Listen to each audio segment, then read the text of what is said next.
Okay, this one's on rotations. Rotation sometimes can be challenging, but I'm offering to you two ways to consider how to rotate a point and an object.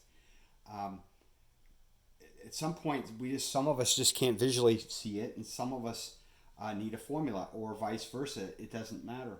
Um, Rotation graphically, I'm going to do that first. That's up here. Then down here, I'll explain how this rule applies and how we can fit it. Basically, what you're going to do is you're going to take this point and rotate it around. Okay?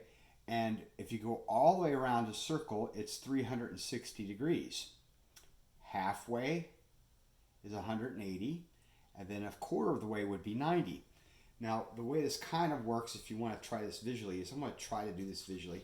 I'm going to take this point A right here, and I'm not going to move my pen and leave A what it is. And what I'm going to do is I'm going to turn this paper around 90 degrees. So that same, that was terrible. Let's try that again.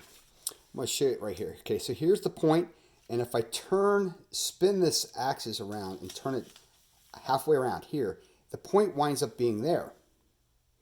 Okay, so it's like turning your paper 90 degrees. Okay, and what happens is that point will rotate into this box here. Rotate to here, and that's my image spot. Okay, my reflection image or my rotation image is here. That point is -1, 4.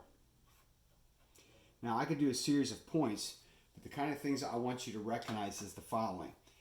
By doing a 90-degree rotation, what happens is this was X, but notice how the 4 is now over here.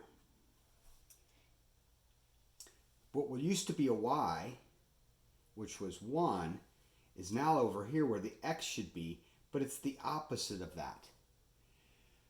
So a lot of you are going to want to apply the rule. Again, you're at home. You can use the transformation cheat sheet, and this is on there. This will help you. When they ask you to rotate 90, what you do is you take the X and put it where the Y should be, and you take the Y and put it where the X is, and also change its sign. So watch me do these, and then you can do this for a shape. They can give you a shape of a triangle, and you want its image. So you've got A, B, and C. You have 3 different points. I'm going to do each point separately, and if I have to graph it, I will separately. Okay. So my A prime, I'm going to take the X and put it where the Y belongs. I'm going to take the Y, see how the Y goes to -Y? I go, that's +3, and I put it where the X belongs. Now it's -3. Now we can actually see that graphically if we want to, but I've already called it A, but I'm going to call it, look at this A. -1, 3 would be here, but if I turn it 90 degrees, it winds up being here. And that's -3, -1. Okay, we'll do that with each one of these separately. Let's do B. B is 2, 5. Now if I follow the rule, the X goes where the Y is. So X is 2, I'm going to put that here. And the Y changes signs and goes where the X belongs, -5. Now let's take a gander at how that looks graphically. 2, 5 is here, and that's where I have my B, but I say my reflection should be, if I turn my paper 90 degrees, should be over here. -5, 2 should be right about there, B prime. So it's rotated 90 degrees. Basically, if I took that point and I turned it, look this way, now it's exactly in the same position. Look at it again. Here's the point B. Look at it this way. Now turn my paper 90 degrees and see how it's the same position. It's up here, just like this one was. Okay.